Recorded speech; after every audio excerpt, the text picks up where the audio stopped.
2020, a year we will never forget. A year of deep reflection.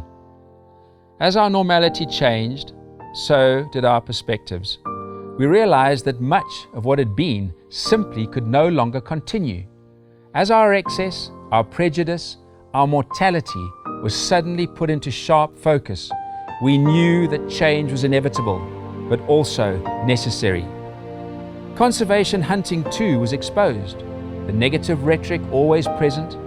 Yet 2020 saw much positivity from African leaders, scientists and conservation bodies the world over. The strangulation of the hunter's dollar has visually stimulated responses from the naysayers that in a different time would simply have been a constant bombardment of negativity towards hunting. Many now see clearly, without this funding, conservation suffers immeasurably. Akin to trophy bans, wildlife cannot be conserved.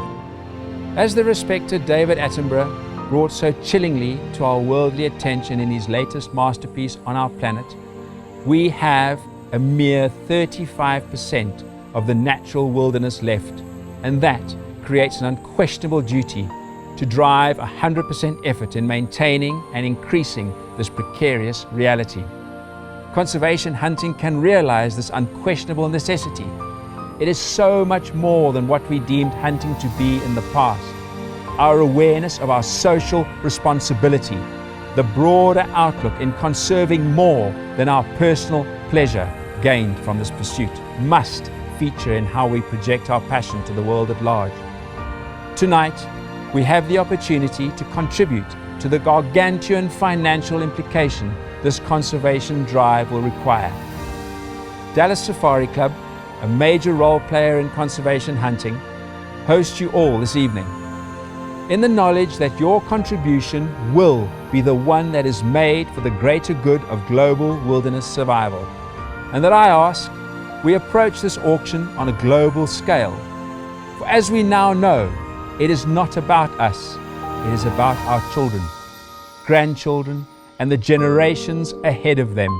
Conservation hunting is the harmonic essence in which man takes from this natural wilderness, and in doing so, gives this natural wilderness the opportunity to regenerate back to that which it was before man.